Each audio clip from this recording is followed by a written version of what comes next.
배에 물이 들어갔고 큰 사고가 나서 현장에서 이제 그걸 본 김정은은 이걸 용서할 수 없다고 하면서 이제 북한이 공대공 미사일을 우리보다 먼저 만들었을 뿐만 아니라 이 공대공 미사일이 왜 문제가 되냐면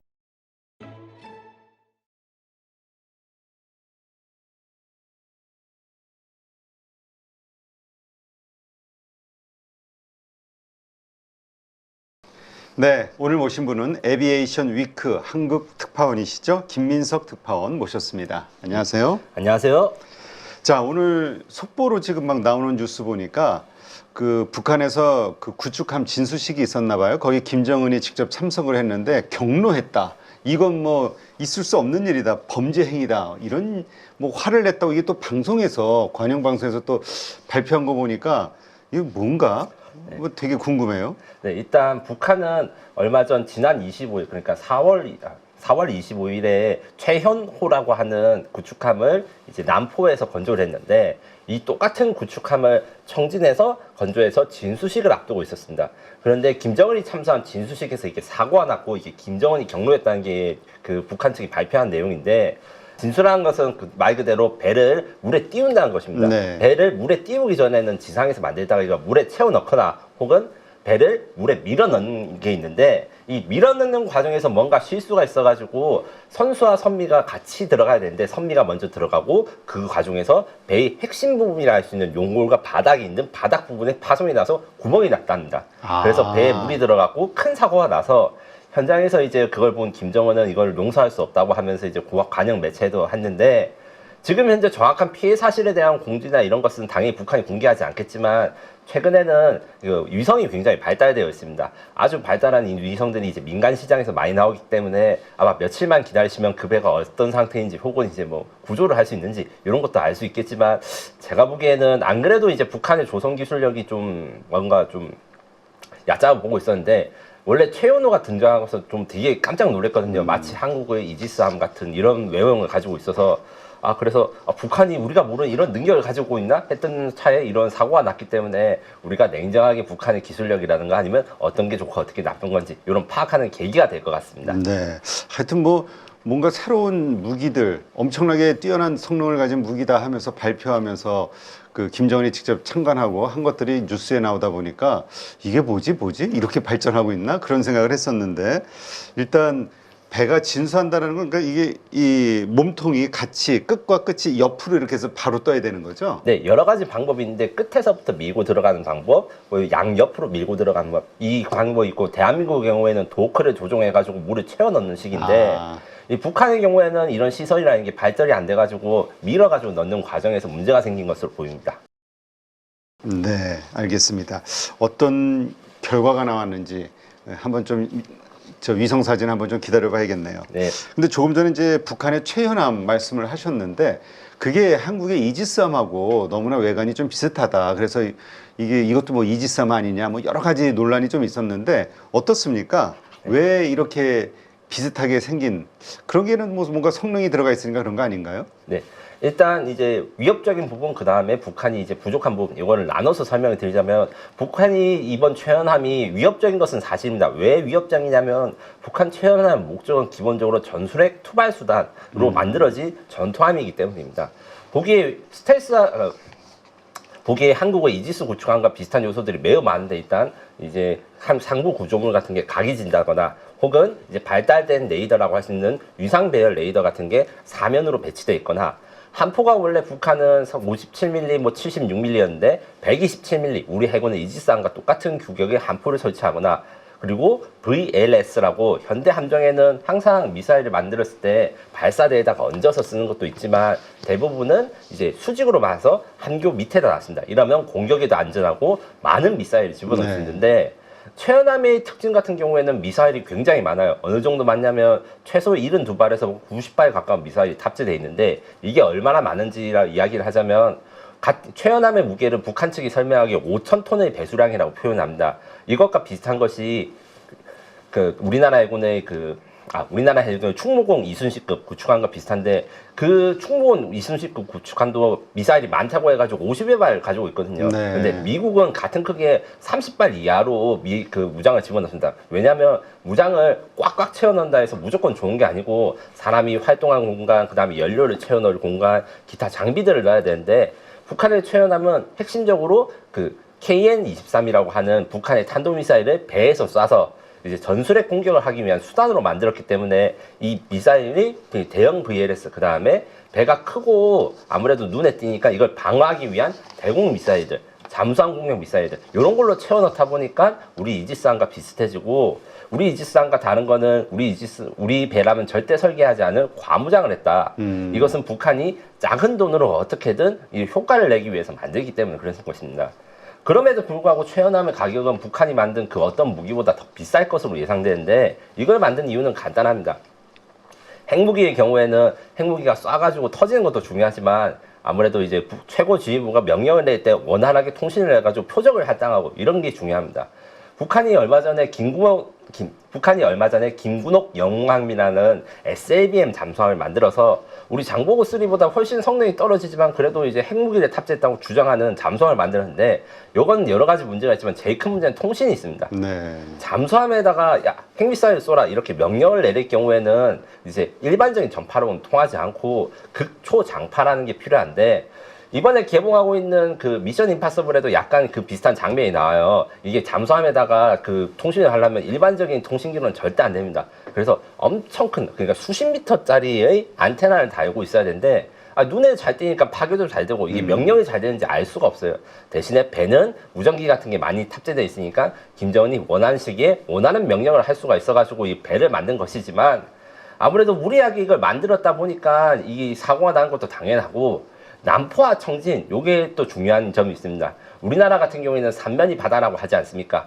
동해와 서해가 우리가 남해로 연결되어 있는데 북한은 그것이 연결되어 있지 않아가지고 동해에 만들 배와 서해에 만들 배를 조선소를 따로 만들어서 연결했어요. 그래서 저번 최연함의 경우에는 남포에서 건조를 했고 이번에는 청진에서 건조를 한 걸로 알고 있는데 청진과 남포의 그 조선소 기술 차이가 이런 사고를 또 만들게 한 원인이 아닐까 이렇게 생각이 듭니다.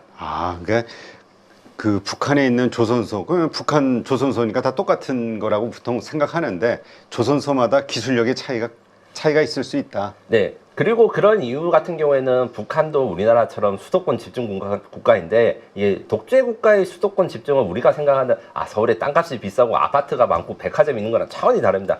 계급과 그 다음에 할 수 있는 것 자체가 다르기 때문에 평양과 가까운 남포의 조선소 수준과 평양과 먼 청진의 조선소 수준이 다를 수 있는 것이죠. 네.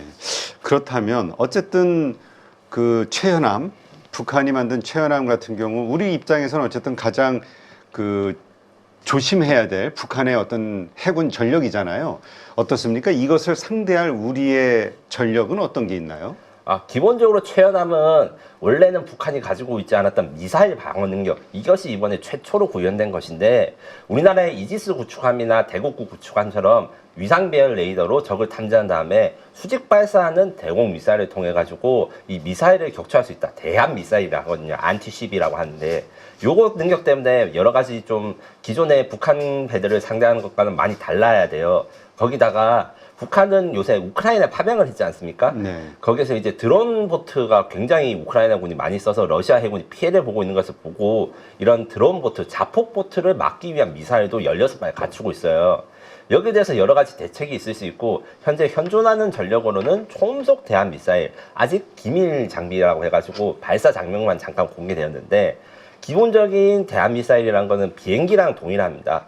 왜냐하면 제트 엔진을 가지고 있어가지고 속도가 900km, 700km 이렇게 되기 때문에 아주 낮게 날아서 레이더 탐지는 피할 수 있지만 느리거든요. 근데 초음속 대한 미사일의 경우에는 막 2에서 3, 그러니까 2, 3,000km 시속 이 정도의 빠른 속도를 가지고 있기 때문에 이 적의 공격을 뚫을 수 있고 또 하나 제가 주목하고 있는 것은 이 드론보트라는 자폭 드론보트 기술도 점점 발전하고 있어서 얼마 전에 LIG 넥슨에서 공개한 자료에 따르면 이 자폭 보트에 스스로 공격 무기를 넣어서 공격 무장을 공격해서 무력화시킨 다음에 들어가서 자폭하는 이런 것들도 우리나라에서 만들고 있기 때문에 이런 걸로 충분히 대응이 가능하다 이렇게 말씀드릴 수 있습니다. 네, 그렇군요. 하여튼 북한이 여러 가지 형태의 무기를 요새 최신식 무기를 공개를 하는데 얼마 전에는 조기 경보기도 공개했잖아요. 네, 맞습니다. 근데 조기 경보기 같은 건 우리는 미국 자산을 활용하고 있지 않나요? 이게 엄청난 것 같은데 이 실체는 어떤 겁니까? 성능이라든가. 얼마 전 김정은이 또 다른 신무기에 참가한 것 중에 말씀하신 조기 경보기라는 게 있습니다.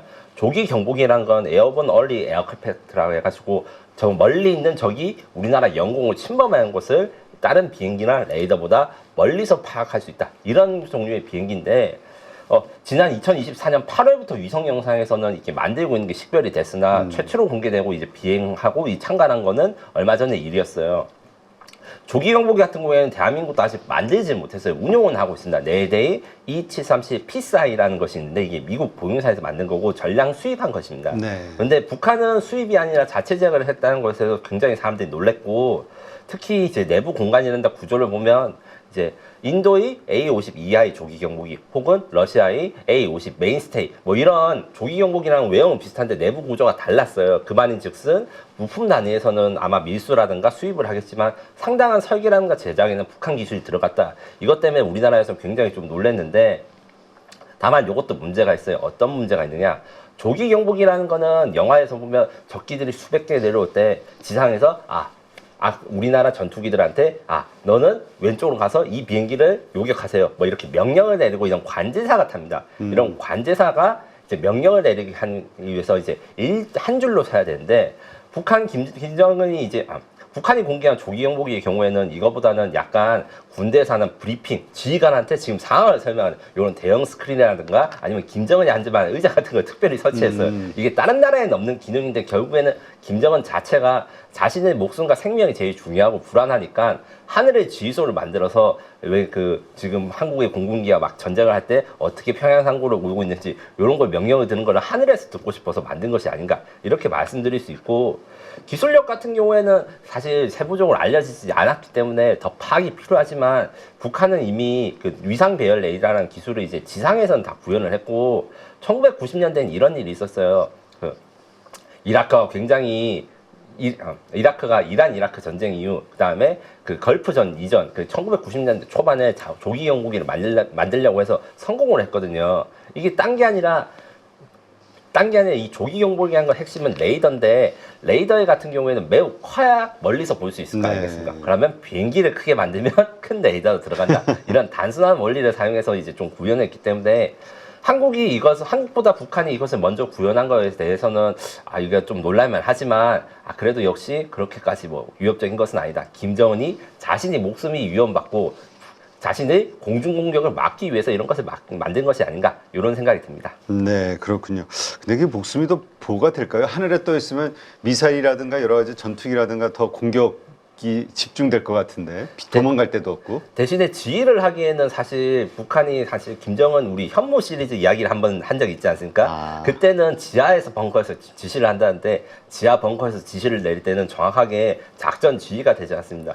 제 생각에는 김정은이 자신은 나름대로 뭐 전술을 신이다 뭐 이렇게 북한이 말한 걸 하도 자기한테 막 지휘를 잘한다고 생각하니까 전쟁이 났을 때 공중 작전을 자신이 지휘하기 위한 그런 비행기를 만들어야 될 필요성을 느꼈던 것 같습니다. 네, 그렇군요.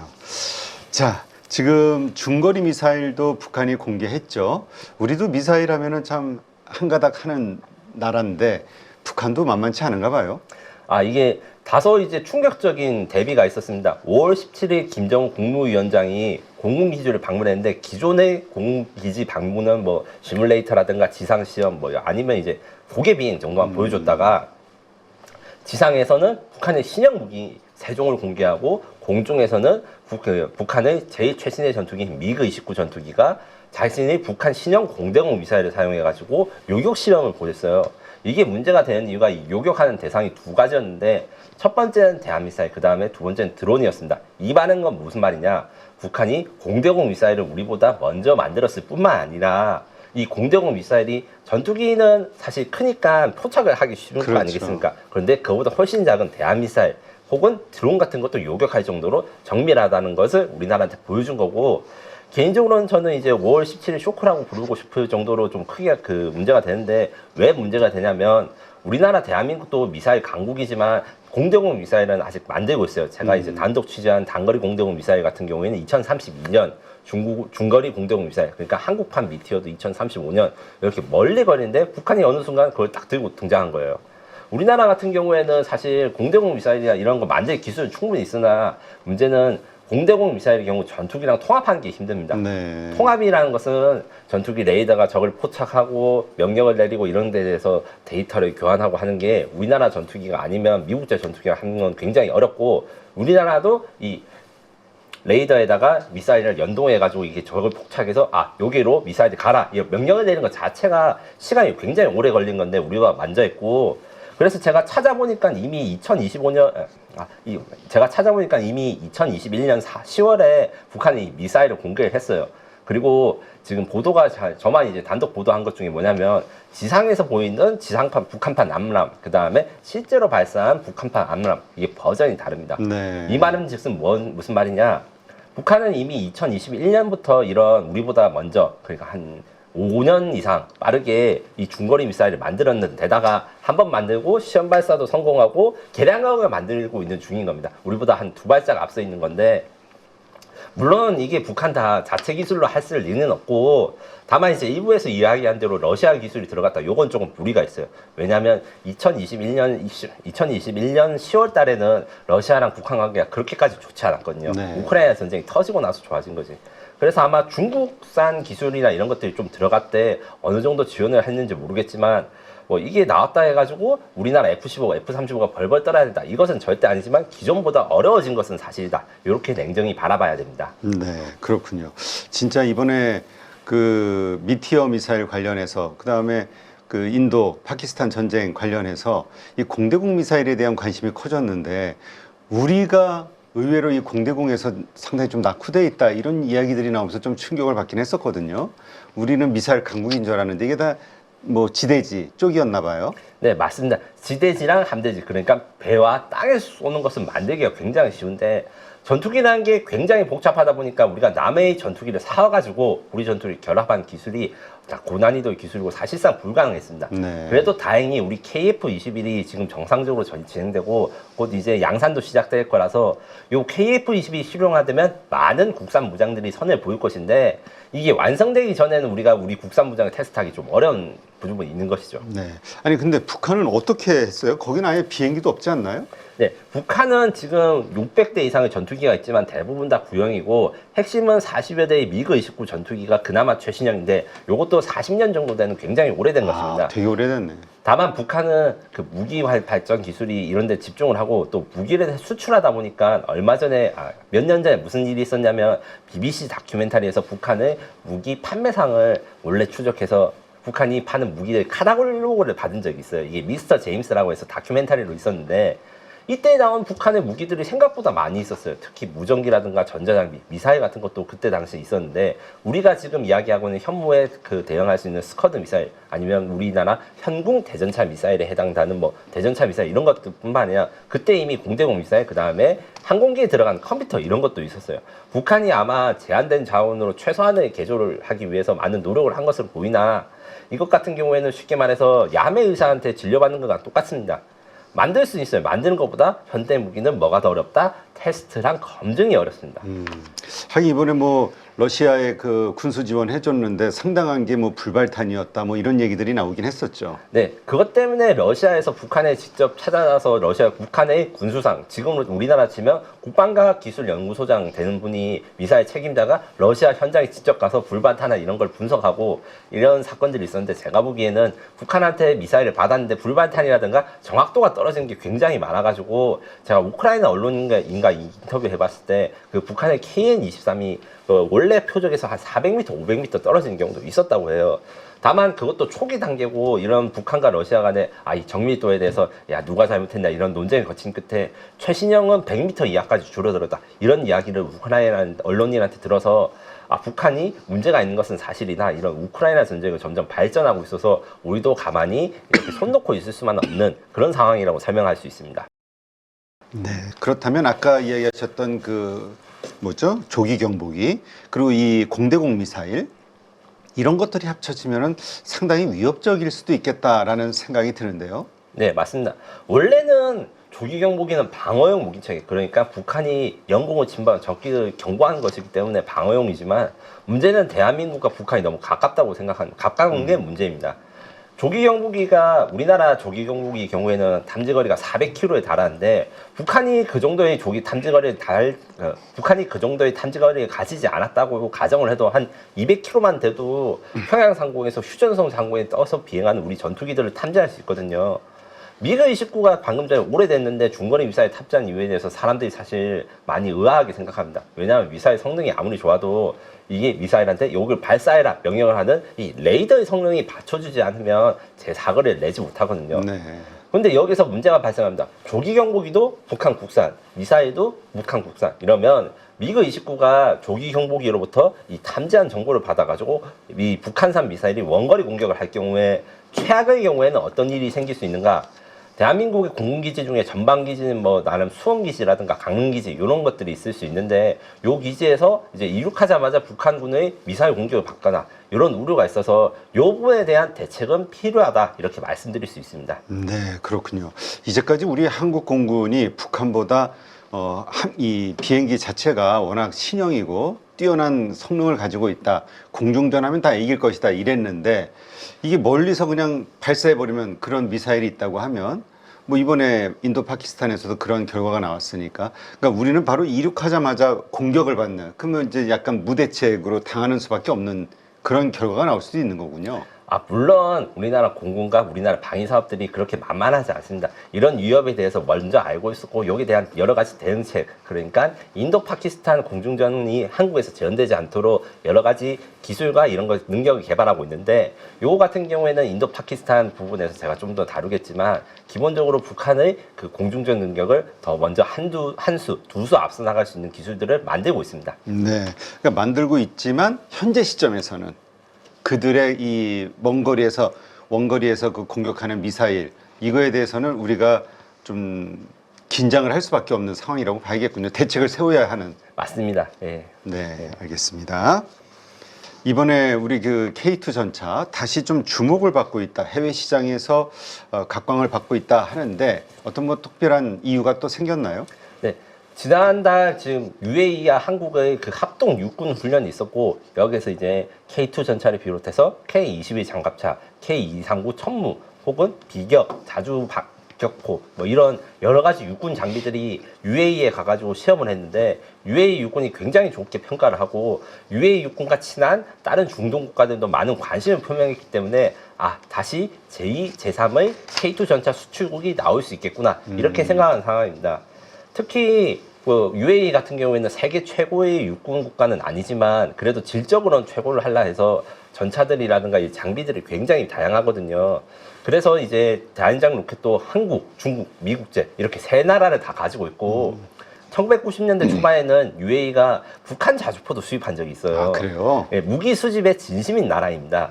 그런 데서 좋은 평가를 받았으므로 이제 중동 지방에서 입소문이 퍼질 기회가 왔다. 그래서 다시 주목받고 있다. 이렇게 생각하시면 되겠습니다. 아, 그렇군요. 그러니까 이무기 저무기 다 써봤는데 이게 좋네 하고 결정을 해주는 순간 뭔가 객관적인 뭔가 믿음이 간다. 네, 맞습니다. 그렇게 볼 수 있는 거군요. 맞습니다.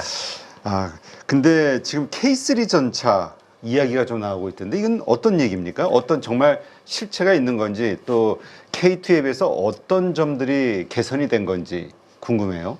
네. K3 전차 같은 경우는 일단 이게 정식 명칭은 아니고 이제 매니아들이 붙인 명칭인데 K2 전차의 후속 전차 연구는 사실 몇 년 전부터 이루어져서 우리 매니아 같은 경우에는 사실 특허 문서를 굉장히 잘 봅니다. 왜 문서를 보냐? 무기 특허권이나 이런 걸 등록하면 신무기에 대한 정보를 알 수가 있는데 요 현대로템과 국방과학연구소, 기술연구소가 이 신형전차에 대한 그 특허를 2건 냈습니다. 재작년에 한 건 내고 얼마 전에 새로 한 건 냈는데 이 새로 한 건 내서 K3 전차의 디자인이 좀 더 발전하고 있구나.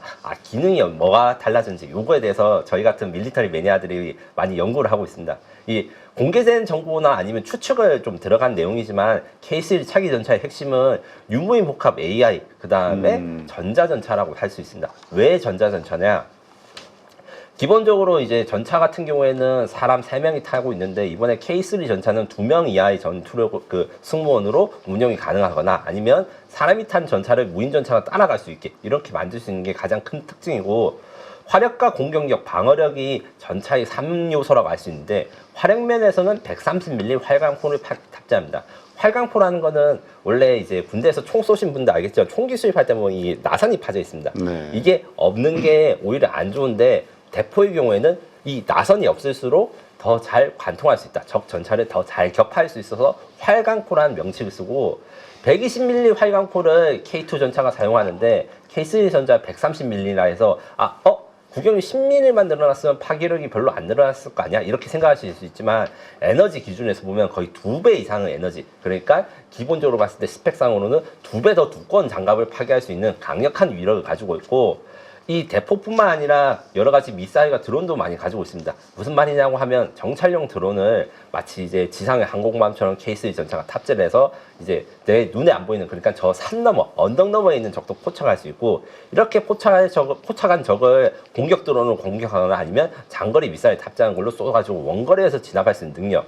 그 다음에 인공위성 탐지를 피할 수 있는 연구도 있어요. 무슨 말이냐고 하면 인공위성이 아주 요새 발달을 했기 때문에 네. 전차가 어디 이동하고 이런 걸 알 수 있으니까 하늘에서 내 카메라로 봤을 때 잘 안 보이게 하거나 하늘에서 레이더를 썼을 때 이게 전차인지 아니면 뭐 차량인지 이렇게 헷갈리게 하거나 스텔스 기능. 예, 요런 스텔스 기능도 적용됐고 마지막으로 능동 방어 기술이라 해가지고 지금 K2 전차 성능 개량에도 들어가는 건데 저기 전차나 미사일을 쏠 때 그걸 요격하는데 드론까지 요격할 수 있는 그런 성능까지 구현하는 것이 이 K3 전차의 특징이라 할 수 있습니다. 네. 그리고 현대로템이다 보니까 현대 계열사잖아요. 현대자동차가 수소 자동차의 진심인 거는 잘 알고 계실 겁니다. 그래서 수소 연료 전지를 사용한 하이브리드 추진 기간까지 이렇게 연구되고 있다고 합니다. 네, 그렇군요.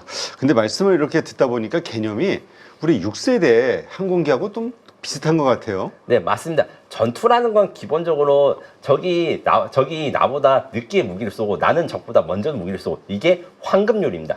수중, 해상, 수상, 공중 모든 것에 다 그 원리가 적용되는데 이렇게 된 거는 미사일이라는 포탄, 공격 수단들이 옛날에는 100발 맞아서 한 발 터지는 수준인데 지금은 기능이 너무 발달되니까 무조건 반저 발사하면 이기기 때문입니다. 이게 전 영역, 그러니까 우주라든가 공중, 지상에서 다 일어나고 있어서 발전 방향도 비슷하다 이렇게 생각하시면 됩니다. 네, 우리 소위 선빵을 날려라.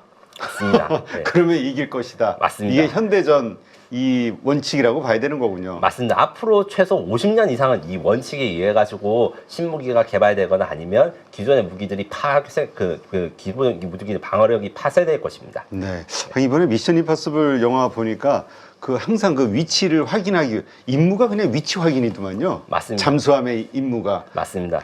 위치만 확인하고 있으면 만에 하나 여차하면은 먼저 공격할 수 있게. 네, 옛날에는 위치가 있다고 해도 위치가 어딘지 알고 있다 해도 어뢰를 뭐 20발, 30발 써야 되는데 현대 예전 단 한 발의 어뢰로도 파괴를 할 수 있기 때문이죠. 아, 이게 갈수록 그럼 이제 레이더 기능 혹은 레이더에서 피하는 스텔스 기능 이게 더 핵심적인, 아니면 무기의 원거리 발사되는 무기, 이게 핵심이 될 것 같다는 생각이 드는데요. 네, 실제로 이런 최초의 스텔스 무기는 사실 잠수함입니다. 잠수함은 등장 때부터 눈에 안 보이고 그 다음에 레이더에 안 잡히니까 스텔스 무기로 2차 세계대전, 그러니까 100년 전부터 이렇게 이야기가 됐는데 지금 현재 좀 흥미로운 이야기가 무엇이냐면 항공기를 만든 전투기 조종사 아니면 탱크를 모는 탱크 지휘관들도 잠수함을 연구를 해야 된다. 왜냐? 최초의 스텔스 무기가 어떻게 작전했는지 이런 원칙, 이런 것들을 잘 항공기라든가 전차에도 이제 앞으로 들어갈 날이 온다. 적보다 함부로 먼저 움직이면 안 되고 조심스럽게 해서 적을 공격할 기회를 노리는 요게 이제 잠수함에서 이제 바다 위, 그다음에 지상, 공중으로 확장된다고 생각하시면 됩니다. 네, 그렇군요. 자, 지금 K9 자주포 이야기로 좀 넘어가 볼까요? K9 자주포도 수출이 잘 되면서 우리 방산의 베스트셀러 제품이라고 할 수 있는데 어떻습니까? 이것도 계속 추가 수출, 이미 1차 나갔던 물량들의 어떤 평가가 또 있겠죠? 그로 인한 추가 수출 어떻게 전망을 하시나요? 크게 두 가지가 있습니다. 긍정적인 건 말씀하신 대로 우리 K9 전차의 사용자 평가가 굉장히 좋기 때문에 추가 고객이 나올 수 있다고 많이 기대를 하고 있는데, 부정적인 건 또 한 가지가 뭐냐면 K9 전차를 우리가 이제 판매를 해도 이제 거절했던 나라들의 이유들을 좀 살펴보면 너무 크고 무겁다, 기갑 장비이기 때문에 무한 궤도가 가고 우리는 좀 더 경량화되고 운영 유지비가 저렴한 게 필요하다, 이런 요청도 있어서 우리 K9 자주포는 두 가지 방식으로 진화되고 있습니다.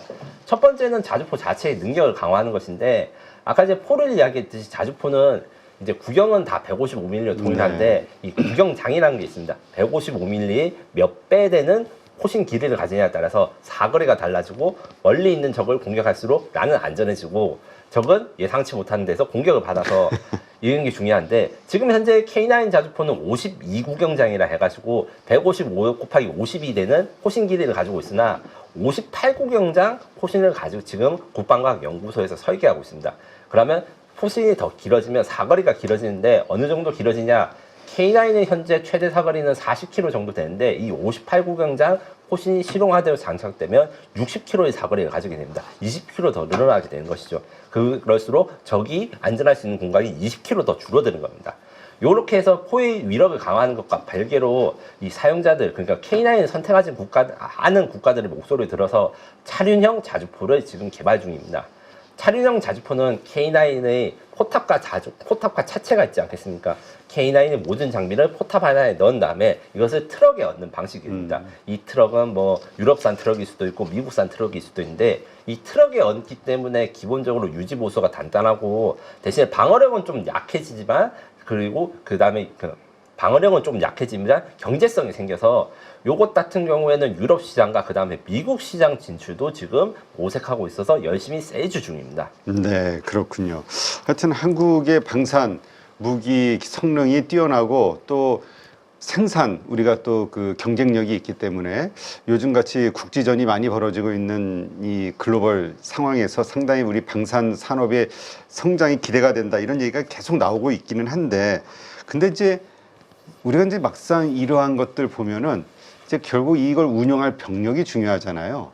맞습니다. 우리 뭐 포병들도 자존심 이 자존심이라고 그러나요? 이 되게 강하시던데. 네, 근데 이게 이제 점점 인구들이 점점 줄고 있고 우리의 군사력과 관련해서 이제 이런 그 운영 인력에 대한 이거는 우리만의 문제가 아니니까 이러한 고민들 하시는 분도 있던데 어떻습니까? 네, 그것이 사실이고 사실 K9 자주포 한 대를 운영하려면 5명의 병력이 필요한데 이런 병력을 구하는 게 점점 쉽지 않습니다. 그래서 앞서 말한 K3 전차도 원래는 K1 전차는 4명이 탑재하다가 K2 전차는 3명으로 줄어들고 K3 전차는 2명 혹은 1명으로도 조종이 가능하고 이렇게 발전한 것처럼 K9 자주포도 유무인 복합 자주포라는 것으로 진화를 하고 있습니다. 유무인 복합이라는 것 개념은 완전 무인은 아니고 필요할 때만 사람이 탄다 이런 건데 지금 K9A3라고 하는 무인 자주포가 만들고 있어서 이건 G 장갑차에 6명의 병력이 탑니다. 이 6명의 병력은 원래는 소대장, 포대장 이런 분들이 타시는 건데 K9의 조종자들이 타는 겁니다. 그래서 G차 한 대가 3대에서 4대의 K9을 조종하는데 그러면 5대의 차량을 6명이서 조종하는 거니까 기존 인력 대비 5분의 1에서 6분의 1 정도 크게 줄어드는 거죠. 이걸 위해서 여러 가지 기술들을 발전하고 있는데 자동으로 포를 쏘는 기술, 장전하는 기술뿐만 아니라 운전도 자동으로 하는 기술을 만들고 있어요. 자율주행 자동차의 개념과 비슷한데 일단 추종 운행이라는 것을 합니다. 이게 모든 차에 사람이 다 태우는 게 아니라 맨 앞차에 조종사만 사람이 타져 있고 그 뒷차들은 앞차를 따라서 자동으로 조종하는 기능. 앞으로는 완전 자율주행 이런 것도 있는데 자율주행이 좀 사실 자동차들은 어렵다고 하지 않습니까? 아무래도 그렇죠. 이제 사고를 피하고 이래야 되는데 근데 반대로 기갑 차량 이런 기계화 부대 같은 경우에는 뭐 야지를 주행할 수도 있고 이 사고 부분에서는 조금 더 안전하기 때문에 오히려 실용화가 빠른 편이다 이렇게 생각하시면 됩니다. 네, 그렇군요. 자, 근데 이 전차와 자주포 이거 외에 아니 뭐 이게 우리가 가장 귀에 익은 그 군사 무기인 것 같은데 그 외에도 우리가 좀 자랑할 만한 무기들이 있나요? 네. 지상전? 네, 맞습니다. 지금 현재 수출 성과가 아무래도 이제 자주포, 다연장 로켓포, 전차, 그 다음에 장갑차 이렇게 있는데 이것 중에서도 좀 제가 아직 수출이 안 됐지만 주목하라고 할 만한 부분이 몇 개 있습니다.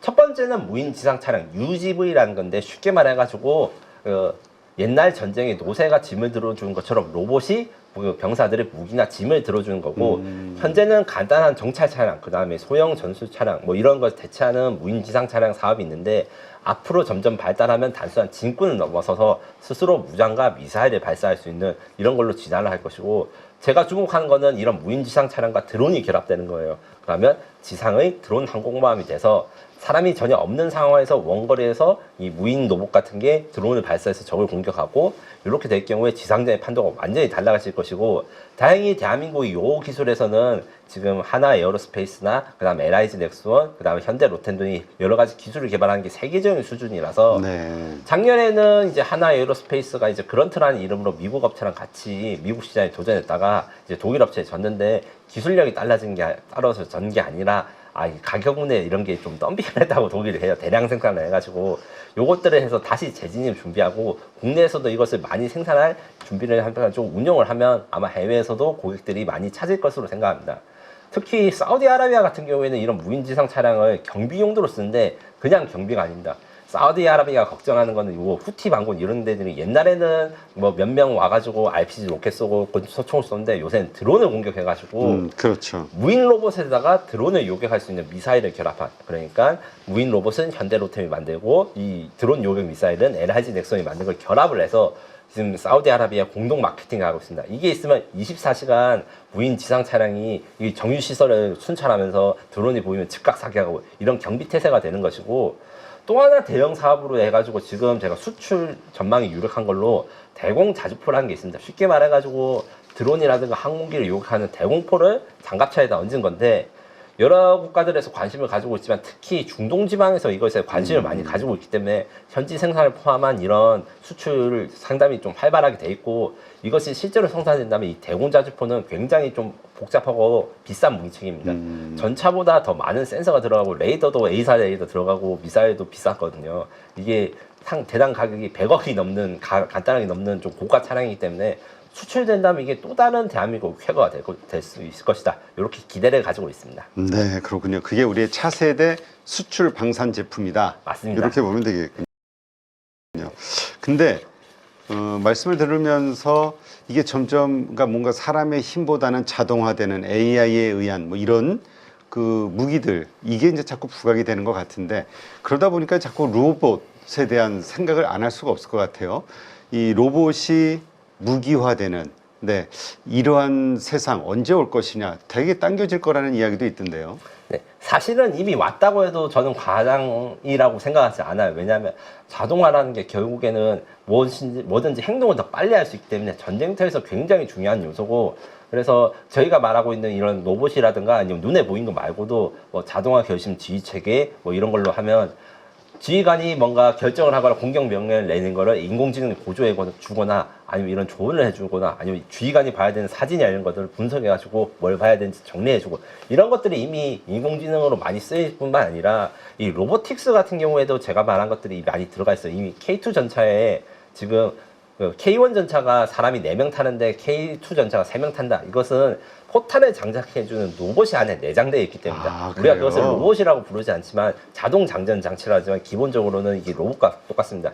K9에다가 포탄을 공급해주는 K10 장갑차도 결국 이게 로봇팔이 있어가지고 K9에다가 실어주는 거거든요. 이런 로봇 기술이 굉장히 많이 군사부에서는 쓰이고 있고 이 기술은 사람의 인명피해를 줄일 수 있는 거, 그 다음에 적보다 빨리 행동할 수 있는 거, 요것 때문에 많이 주목받고 있는데 앞으로 미래에 이런 로봇 무기들이 더 늘어나면 늘어나지 줄어들지 않을 것이지만 핵심은 사람이 없어지지 않는다. 사람이 줄어든다. 이렇게 생각하시면 됩니다. 기본적으로 윤리적인 문제가 있는데 기본적으로 그 모든 것을 자동화된 살상무기 이런 것들에 대해서 그 국제법적으로 규제를 하거든요. 지뢰 같은 경우에는 이걸 사람을 죽이라 명령을 안 돼도 터지니까 이게 국제적으로 규제를 하듯이 다만 이런 윤리적인 문제 외에도 사람이 생각할 수 있는 이제 의외의 수라든가 아니면 로봇의 알고리즘이나 이런 것들에 의존하다 보면 생기는 실수들을 사람이 감독하고 아니 또는 적의 로봇이라든가 이런 자산들을 사람의 그 경험과 판단력으로 깨부수는 역할을 하기 때문에 결론적으로 이제 우리 이 미래의 전장은 어떻게 되든 옛날에는 내 혼자 그 FP 게임으로 치면 FPS 게임 내가 혼자 총 들고 쏘는 거라면 이제 미래는 모든 병사들이 스타크래프트의 지휘가 뭐 눈에 보이지 않지만 우리가 유닛을 조종하는 그런 식으로 진화될 것으로 생각됩니다. 네, 그렇군요. 그러면 그 뭐라 그럴까요? 우리 소위 터미네이터에 나오는 그 로봇들 있잖아요. 전투형 로봇들. 네. 그런 시대는 언제쯤 올까요? 사실 이게 어느 정도 와 있는 상태인데 이제 이스라엘 같은 경우에는 가자지구 전쟁을 했을 때 로봇을 굉장히 많이 사용해서 좀 비난을 받은 적이 있어요. 일종의 그 로봇계를 사용하는데 로봇계. 사람이 들어가기 전에 로봇계가 라이다로 정찰을 해서 뭐 건물을 수색하거나 아니면 거기다 곤충을 달 수도 있어가지고 이런 식으로 하는데 중국도 이거 따라가고 있어서 좀 제가 굉장히 걱정하고 있고요. 이 로봇계 말고도 실내 드론이라 해가지고 개 같은 경우에 로봇 개 같은 경우에 팔다리가 달려 있어가지고 사실 좀 비싸요. 어느 정도 비싸냐면 현재 지금 로봇 개들이 억 단위가 넘어갑니다. 비싸네요. 중국산은 뭐 2천만 원짜리도 있긴 하지만 그래서 대량 생산이 어려운데 드론 같은 경우에는 로봇 개 같이 계단도 오를 수 있고 실내를 움직일 수 있는데 대신에 이제 날개가 뭐 부딪히면 이렇게 깨지면 추락하니까 케이지 그러니까 공처럼 만들어가다 보호 그 드론을 보호해가지고 이런 실내를 추적하는 게 이런 드론들이 사실상 그 터미네이터 영화의 T-1000 사이보그들을 대체하는 거랑 마찬가지죠. 아직은 정찰 임무로 해가지고 사람이 진짜 총을 쏘는 건 사람이 하고 대부분 다 여기 저기 있다 이런 거 표시하는데 제가 보기엔 머지않아서 이제 이런 애들이 자율적으로 적을 수색하고 이런 좀 무서운 세상이 올 수도 있습니다. 네, 그렇군요. 진짜 그러한 것들 오다 보면은 AI하고 겹쳐지면서 이거 진짜 이번에 미션 임파서블도 그거잖아요. 네, 맞습니다. 예. 그 바이러스 먹은 네. AI의 네. 그 어떤 변이 네. 이것이 이제 결국 인류를 공격하는 네. 다 컨트롤하려는 네. 잘못된 정보 이런 걸로. 네. 그래서 저도 사실 재밌게 봐가지고 했는데 결국 인공지능과 AI를 파괴할 수 있는 건 같은 인공지능 알고리즘으로는 생각이 틀이 깨지지가 않아요. 인공지능이 넘어설 수 있는 생각의 틀을 가진 사람이 컨텐츠에서도 성공하고 이런 전쟁에서 성공하는 미래가 될 것이다 이렇게 생각이 듭니다. 이세돌도 쳤는데. 이세돌 그래도 한 번 이겼잖아요. 네, 알겠습니다. 이번에 인도하고 파키스탄이 아주 강하게 붙었죠. 과거에도 여러 번 싸웠습니다만 이번이 상당히 심했던 케이스라고 하는데 미국의 중재로 일단 휴전은 됐습니다만 아직도 이거는 알 수 없다 이런 분위기가 많은 것 같아요. 근데 이 과정 속에서 이 전력 누가 더 손실을 받냐 이거 가지고 좀 논쟁이 많던데요. 네, 맞습니다. 기본적으로 인도랑 파키스탄은 핵무기 보유를 한 이후에도 카길 전쟁이라든가 2019년 공중전 등 다양한 전투를 진행해 왔는데 이러면서 사실은 이게 정치적인 의도가 끼어 있다 보니까 피해를 많이 받은 쪽은 피해를 많이 안 받은 척, 그 다음에 공격을 한 쪽은 자기 성과를 확대하는 이런 가짜 뉴스들의 원산지라고 할 수 있습니다. 기본적으로 조작이라든가 뉴스를 많이 하기 때문에 이런 우리 공개 정보를 분석하는 입장에서는 이거 파악하기가 굉장히 힘들고 우린 뭐 정보기관이나 제3국에서 인도랑 파키스탄이 해서 누가 이겼다 이렇게 판정을 하면 외교 관계가 안 좋아지지 않습니까? 그렇죠. 그래서 이 기밀이나 비밀 혹은 억측이 많이 들어가는데 그나마 이제 상대방이 서로의 주장을 교차해가지고 공통된 부분 요 정도까지는 사실로 볼 수 있어서 여러 가지 취재를 한번 해봤습니다. 네, 일단 가장 크게 화제가 됐던 게 중국제 전투기 가지고 라파를 5대 격추시켰다 이거였던 것 같은데요. 이거 가지고도 이거 맞다 틀리다 뭐 논쟁이 좀 있어요. 네, 맞습니다. 맞습니다. 라파르 격추 사건은 5월 7일 인도의 오퍼레이션 신두루 작전 중에 일어난 것으로 알려지고 있는데 이 신두루 작전이라는 걸 설명하기 전에 일단 왜 이런 일이 벌어졌는지 짧게 설명을 드리자면 4월 22일에 인도의 카슈미르 관리 지역에서 이제 파알감이라는 곳에 테러가 있었습니다. 이 테러가 원래 많이 일어난 건데 대신에 카슈미르는 관광지였어요. 네. 그 관광객들이 많이 가서 관광객들 상대로는 테러가 없었는데 이번에 거의 처음으로 관광객들을 사용해서 잔인한 테러, 막 네가 코란 뭐 어떤 이슬람 규정 같은 율법 같은 거 못 외우면 막 그 자리에서 죽여버리고 이런 것들이 있어서 예전과 그 테러가 상당히 난리가 난 거예요. 뭐 인도는 그래서 뭐 인더스강 조약 그러니까 인더스강의 사용권을 파키스탄과 나눠간다 이런 것도 일시 중단하고 비자를 아예 없애버리고 하다가 결국엔 5월 7일 공격을 했는데 이때 공격 작전의 성공은 했지만 그대로 피해가 너무 컸다. 그리고 그게 그중에 핵심은 라팔이 격추되었다. 이런 것이고 처음에 파키스탄 공군이 말한 이 5월 7일 공중전은 어떤 거냐면 파키스탄 공군과 인도 공군이 합해서 120대에 달하는 전투기 서로가 이제 한 5, 60대씩 전투기를 출격시켜가지고 인도 공군을 격퇴했다 이렇게 말씀을 했는데 파키스탄 주장으로는 라팔 전투기 3대, 미그 29 전투기 1대, 수호이 39 전투기 1대, 그 다음에 이스라엘 헤론 무인기 1대 이렇게 해서 6대의 무인기를 격추했고 6대의 비행기를 격추했고 파키스탄 공군은 한 대도 떨어지지 않았다 이렇게 이야기를 해서 사실 신빙성에 많이 의심이 있었습니다. 항상 이제 과장돼서 말하는 게 많았기 때문에 그러다가 인도 영내에서 BS-001이라고 써진 비행기의 뭔가 쪼가리가 발견됐습니다. 근데 이 BS-01이 뭐냐? 인도 공군이 처음으로 도입한 인도 공군용 라팔 1호기였던 것이죠. 아, 그래요? 그래서 라팔 한 대가 확실히 추락했고 그것이 격추되었다. 이 사실은 부정할 수 없었을 뿐만 아니고요. 어쩌면 라팔 세대가 다 격추된 게 맞는 게 아닌가 이런 의혹까지 있으나 이제 파키스탄 측은 이게 다 사실이라고 인도 공군은 아직까지 이야기를 하지 않습니다. 근데 보통 이야기를 하지 않으면 대체로 사실이 맞기 때문에 그래서 공중전에 있어서는 파키스탄의 완승이다 이렇게 말하는 사람들이 많다 이렇게 정리할 수 있습니다. 네. 근데 라팔 하면은 어쨌든 프랑스 제 전투기로 우리가 좀 더 그 공격력 아니면은 좀 강한 무기라고 전투기라고 생각을 하는데 중국제한테 졌다는 거 이게 어쩌면 또 중국제 전투기 어떤 성능이 또 좋다라는 의미가 되기도 하는 거잖아요. 그것이 반은 맞고 반은 틀리기도 합니다. 제가 북한 편에서 이야기했듯이 전투기나 공중전은 혼자 이루는 게 아니라 서포터가 어떻게 잘 되는가에 따라서 달라지는데 확실한 거는 파키스탄의 서포터 능력, 그러니까 전투기 조종사를 지원하는 능력이 인도보다 훨씬 뛰어난 게 사실이고 이게 전투기가 달랐으나 서포터가 아무리 중요해도 마지막 마무리를 하는 헌터, 공격력을 하는 전투기 성능 자체가 아무것도 아니면 이제 아무것도 못하기 때문에 중국 전투기에 결론적으로 인정할 만하나 혼자서 이룬 공은 아니다 이렇게 정리할 수 있고요. 일단 라팔 전투기랑 J-10C 전투기 이렇게 비교를 하겠습니다.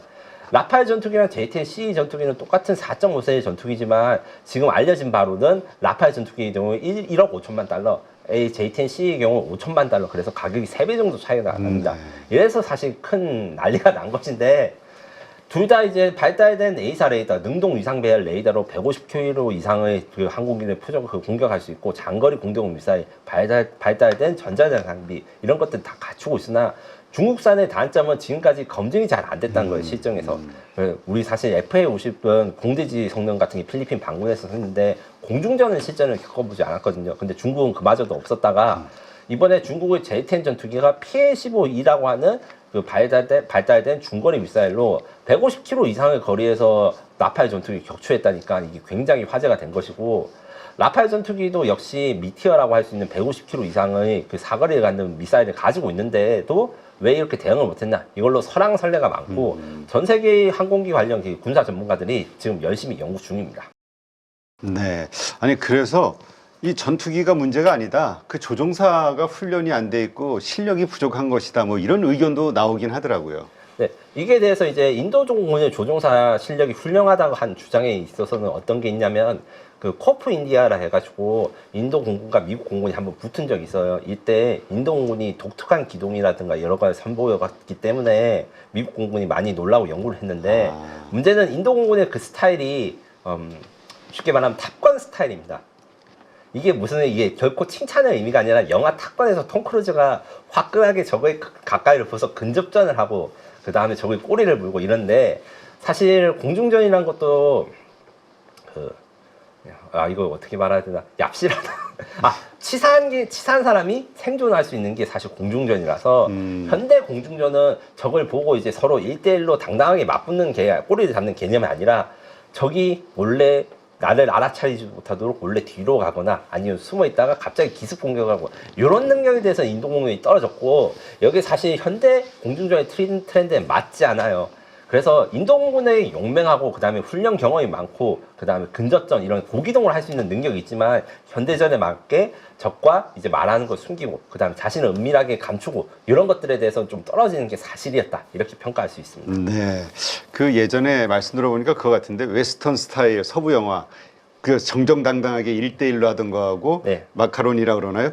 그 숨어가지고 쏘고 어쨌든 이기면 된다. 맞습니다. 정확한 비유라고 할 수 있는데 거의 이번 전투에서 이제 이번 전투에서 파키스탄의 중국 전투기는 거의 서북으로 치면 1, 2, 3 하면 쏘자고 했는데 1 하고 바로 쏜 그런 경우나 마찬가지인 상황이기 때문에 라팔 전투기랑 인도 전투기의 성능이나 아니면 기량이 훌륭하더라도 이렇게 질 수밖에 없었다. 이렇게 말씀을 하는 사람들이 많습니다.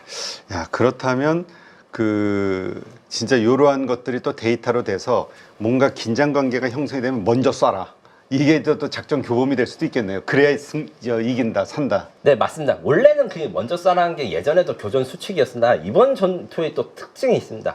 서로가 서로의 국경을 침범하지 않았습니다. 왜냐하면 옛날 전투, 옛날에 이런 대규모 공중전의 역사로 이제 예시를 들 수 있는 게 1982년 시리아랑 이스라엘 사이에서 벌어진 백하 계곡 항공전이고, 여기서 지금 우리 베스트셀러라고 할 수 있는 F-15 전투기, F-16 전투기가 구소련의 미그 전투기 상대로 대승을 거뒀는데, 요때만 해도 적의 영국에 침범해가지고 이 선을 넘으면 이때부터 교전을 시작하자, 이런 식으로 전투가 됐는데, 이게 서로의 영공을 침범하지도 않은 상태에서 미사일의 사거리가 너무 길어지니까 원거리 전투가 되고, 이런 대규모 원거리, 그러니까 BVR, 비욘드 비주얼 레인지 전투가 된 거는 이번이 거의 역사상 처음이라고 할 수 있습니다. 네, 그렇군요. 그러니까 이게 한 편대 뭐 몇 대, 10대 뭐 이런 게 아니라 양쪽에 거의 한 125대 정도가 그냥 그 떼거리로 붙은 거네요, 진짜. 네, 맞습니다. 이런 대규모 공중전이 예전에도 있긴 있었는데, 예전에 대규모 공중전은 일방적으로 때리는 거였다, 이렇게 이해하시면 됩니다. 아무래도 미국이 공군이 세다 보니까 미국이 전쟁을 할 때 다른 나라의 전투기랑 공중전을 한 역사가 거의 없어요. 뭐 첫날 아니면 둘째 날이면 다 이제 상대국의 공중전 하는 전투기들 다 없어지는데, 이번은 에어 투 에어 전투로 이렇게 대규모 된 게 몇십 년 만에 처음이다, 이렇게 말씀할 수 있습니다. 네. 아니, 그래서 그런 분석도 있더라고요. 그, 미국도 이 중장거리 미사일, 공대공 미사일이 지금 좀 떨어지고 있다. 이런, 말씀하신 대로 공중전을 할 일이 별로 없다 보니까 그 공중에서 지상을 공격하는 것들만 개발이 되고 공중전 무기가 좀 미사일이 부족하지 않냐. 이런 분석도 있던데요. 그것은 어느 정도 사실이지만, 이게 절대적으로 봤을 때도 여전히 중국이나 러시아에 비해서 그래도 절대적으로 우세하지만, 그 공대지 무기를 10개 만들 때 공중전 무기를 한두 개 만든 건 사실입니다. 지금 현재 개발 중인 두 가지 미국의 공중전 무기로는 AIM-260과 그 다음에 AIM-174가 있는데, 일단 AIM-260을 이야기하자면 원래 AIM-120이라는 암람, 이 중거리 미사일이 있고, 이게 D형까지 나와 있습니다. D형은 그나마 수출도 안 되고 있어요. 너무 좋은 거라 가지고. 근데 그 D형보다 더 좋은 미사일을 만든 게 AIM-260이라는 그 차세대 중거리 미사일인데, 이게 아직 개발 중입니다. 나오려면 몇 년이 더 걸리고요. 그래서 미국 해군의 경우에는 이 임시 변통을 했는데, AIM-174라는 미사일은 원래 기존에 있던 거를 공중전용으로 개조한 겁니다. 우리 해군의 이지스함에도 쓰이는 스탠다드 SM-2라고 하는 함대공 미사일이 있습니다. 배에서 쏘는 대공 미사일인데, 요거를 슈퍼우넷 같은 데다 다르니까 사거리가 400km가 넘게 나옵니다.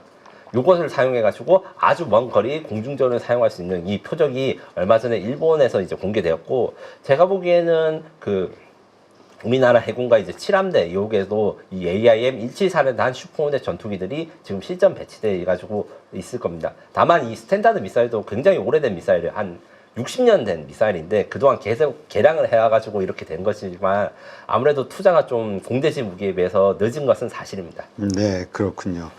야, 근데 진짜 이번에 125대의 전투기가 공중에서 딱 맞붙었을 때 그거 진짜 보는 것도 촬영했으면 좀 장관이었을 것 같긴 한데요.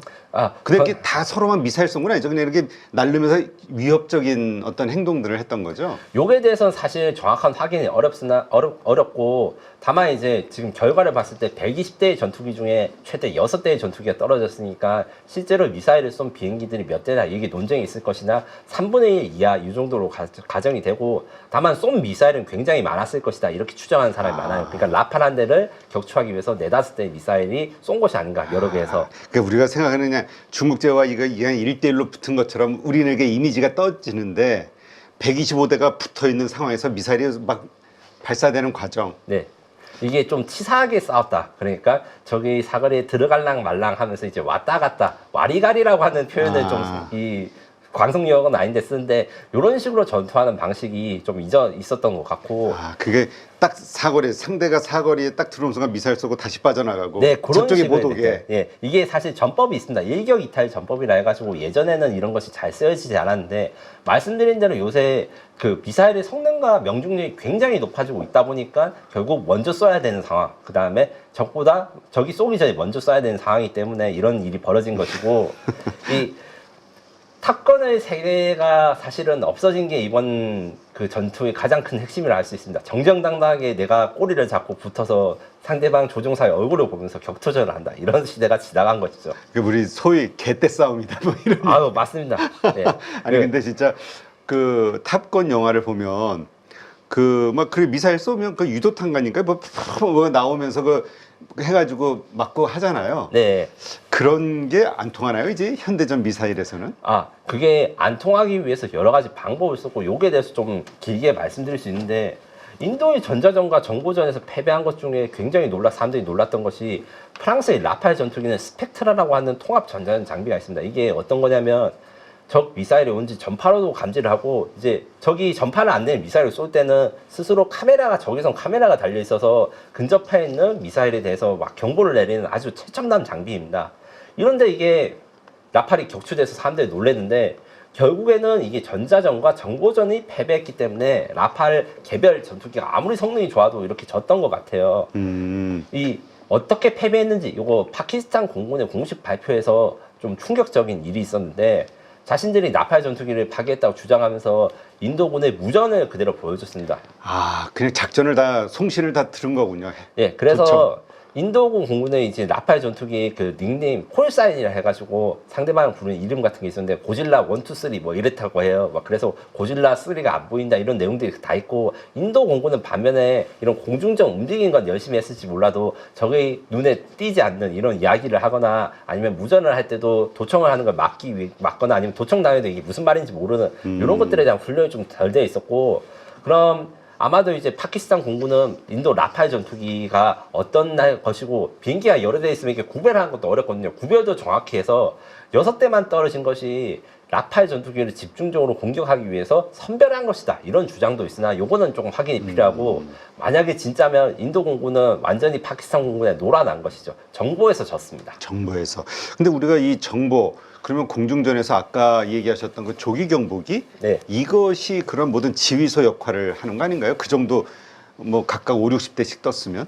네, 맞습니다. 지휘소 역할도 하고 더 중요한 역할도 할 수 있는데, 아무래도 인도 파키스탄 이야기했을 때 파키스탄군이 좀 낙후됐으니까 어떻게 인도군의 정보를 알아냈습니까? 무전을 알아내고 어떻게 전자정보를 해가지고 각 비행기가 내는 전파들을 알아내서 이거는 어떤 비행기다 구별하는 것도 굉장히 어려운 건데, 인도공군은 그걸 못했고 파키스탄 해냈어요. 네. 그래서 일단 처음에 이야기되는 게 썰이 중국이 도와줬다. 중국이 인공위성을 동원했다. 장거리 레이더가 있는데 요거는 사실 검증이 어렵고, 그리고 인공위성이나 장거리 레이더로 이 멀리서 이걸 알아내는 것도 어려워요.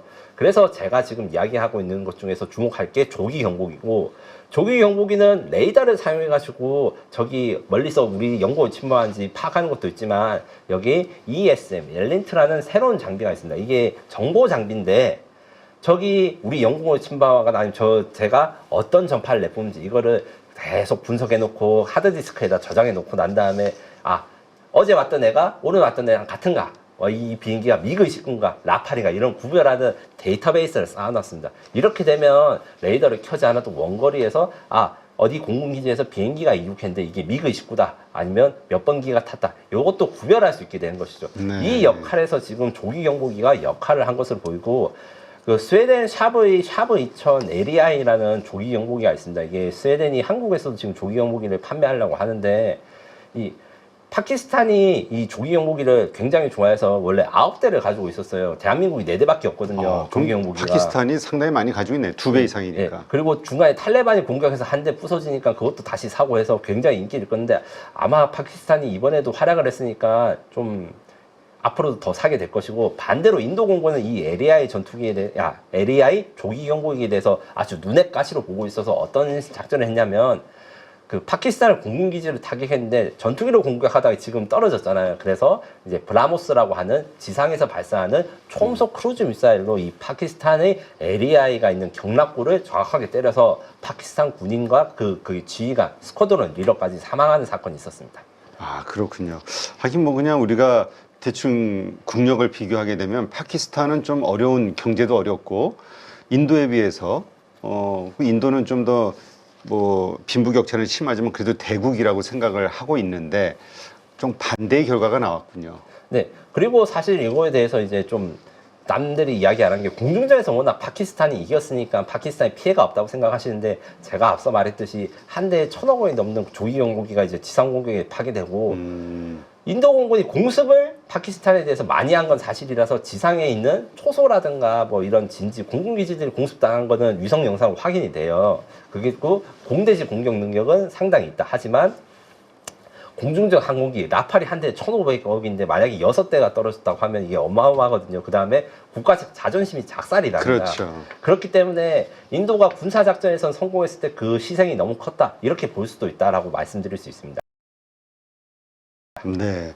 아니, 우리는 그 라팔이 추락했다라는 말을 딱 듣는 순간 그 생각을 했거든요. 인도네시아가 KF-21 대신 라팔을 선택했잖아요. 맞습니다. 그래서 지금 뭐 다시 이 KF-21로 돌아오지 않겠냐, 혹은 아니야, J-10 중국으로 갈 거야, 뭐 여러 가지 그냥 우스갯소리를 했는데 어떻습니까? 인도네시아의 어떤 공식적인 입장이 좀 나왔나요? 인도네시아의 공식적인 입장은 없고 저는 인도네시아 언론인들 항공우주업계에 관련된 분한테 이야기를 했는데 라팔을 구매 우선순위를 한 것보다 KF-21을 먼저 구매해야 된다 이런 여론이 있는 것은 사실이나 현재 지금 대통령의 경우에는 전투기 구입 자체에 대해서 어려움을 겪고 있는 상황입니다. F-15EX, 라팔, KF-21을 동시에 계약을 해야 되기 때문이고 KF-22 계약도 해지된 게 아니거든요. 그래서 인도네시아 매니아들은 이 세 개 중에서 어떤 거를 사야 되냐 논쟁, 뭐 무기를 많이 탑재하는 비행기가 인도네시아에 필요하다 이렇게 생각하신 분은 F-15EX를 먼저 사야 된다. 또는 이제 프랑스와의 관계라든가 이런 걸 생각해야 된다. 이런 분들은 라팔을 먼저 사야 된다. 그 다음에 인도의 사람을 부흥시키기 위해서는 인도네시아에서 조립할 수 있는 KF-21을 먼저 사야 된다. 이렇게 파가 세 개로 갈려졌는데 지금 F-15EX파나 라팔파가 많이 약해진 건 사실입니다. 그리고 또한 이번에 이제 그 KF-22 인도네시아 생산을 위한 준비들이 조금씩 진행되고 이 인도네시아 정부에서 이 승인을 해주면 되는데 이게 자금이 좀 딸리는 것 같아요. 이 부분은 어떻게 해결하는가? 뭐 우리나라랑 지금 협상을 해도 이게 한계가 있기 때문에 인도네시아 물량을 뭐 다른 인도네시아랑 친한 중동 국가들, 인도네시아가 중동 국가랑 매우 친하거든요. 한테 넘기거나 아니면 같이 협조를 하는 방향으로 해결하거나 이런 것들에 대해서 인도네시아가 대한민국이 답을 해줘야 되는 상황입니다. 네, 그렇군요. 근데 그 워낙 그 무기와 관련해서 이게 정치 자금이 얽혀 있기 때문에 쉽지 않을 것이다. 대통령 당선되기 위해서 프랑스로부터 받은 어떤 뭐 정치 자금이라든가 이런 것 때문에 이런 분석도 있긴 하던데요. 그것도 어느 정도 사실이나 이제 정치 인도네시아가 민주주의 국가라는 사실을 잊으면 안 됩니다. 그 만약에 이제 지금 인도네시아 수비안토 대통령이 지금 무상급식 문제로 좀 곤란을 겪고 있는데 무기 관련해서 인도네시아 라팔 전투기에 대해서 막 옹호를 하거나 아니면 KF-21보다 더 좋다 이렇게 하는 순간 그 여론이 굉장히 나빠지기 때문에 쉽게 할 수는 없는 상황입니다. 알겠습니다. 네, 오늘 이렇게 해서 방산 관련해서 일어나고 있는 글로벌 이슈 한번 다 점검을 해봤고요. 근데 이 글로벌 이슈들이 또 보니까 다 우리하고 연결이 되네요. 맞습니다. 네. 그러니까 우리가 또 이 방산과 관련해서 세계의 그 중심에 떠올랐다라고도 볼 수 있는 네. 반증인 것 같기도 하고요. 맞습니다. 그리고 이제 투자자분들을 위해서 잠깐 설명을 드리자면 이번 인도 파키스탄 전투 이후에 그 J-10 전투기를 만든 AVIC 중국의 그 항공기 제작회사 주식은 폭등을 했는데 프랑스의 그 라팔 전투기 제작사 다쏘가 하락을 했다는 것만 보셨겠지만 지금 장기적으로 보면 그렇게까지 하락을 하지 않았어요. 이거를 잘 보셔야 되는 게 결국 방위사업체의 그 경제적으로 봤을 때 성과는 뭐 전쟁에서 이 무기가 잘 쓰인다 이런 것도 있지만 라팔을 만든 다쏘사는 전투기만 만든 게 아니라 종합 솔루션 기념이기 때문에 이 리스크가 분산되었다. 이렇게 하는 걸 보시고 우리나라 방위 사업에도 비슷한 식으로 해가지고 적용될 수 있으니까 방위 사업에서 어떤 전쟁에서 무슨 무기가 잘 나간다거나 요것도 제일 중요합니다. 왜냐하면 그게 사실 제일 큰 홍보 효과니까. 근데 그 기업이 어떤 포트폴리오를 가지고 있기 때문에 뭐 어떤 사건이 벌어졌을 때 어떻게 영향을 줄 것인가 이게 다쏘랑 AVIC 주가 차이에 대해서도 좀 보는 이런 분석을 하시면 좀 더 다른 분들과 한 발 앞서 나가서 방산주가 분석이 될 것이라 생각합니다. 네, 알겠습니다. 이제까지 에비에이션 위크 한국특파원 김민석 특파원과 함께했습니다. 오늘 좋은 인사이트 고맙습니다. 감사합니다. 6월 대선을 앞두고 있는 상황에서 상법 개정이라든지 증시 활성화에 대한 그런 기대감들이 분명히 만들어질 거라고 생각을 하고 있고요. 트럼프가 고관세를 매기는 부분들이 지금 해결이 되어가는 단계잖아요. 금리 인하 시기에 수출하는 나라이기 때문에 외국인들까지 들어오게 된다라고 하면 굉장히 좋은 흐름이 만들어질 수 있다. 증시가 좋아졌을 때 잘 벌고 더 많이 버는 사람들은 준비가 되어 있는 그런 사람들이거든요. 명확하게 어떤 사야 되는 기준, 팔아야 되는 기준, 원칙이 안 잡혀 계신 분들은 자신만의 기준과 원칙, 포인트를 잡아서 매수 매도의 타이밍을 잡는 훈련을 계속 반복을 해보는 거죠. 8주 동안 무려 24번이나 되는 라이브를 통해서 트렌드에 맞게끔 대응을 하실 수 있도록 그러한 훈련을 진행하는 이 부분이 핵심이라고 보시면 될 것 같습니다. 복잡한 이론보다는 시장 흐름을 파악하는 눈과 타이밍을 잡아가는 그런 포인트라고 생각하시면 됩니다.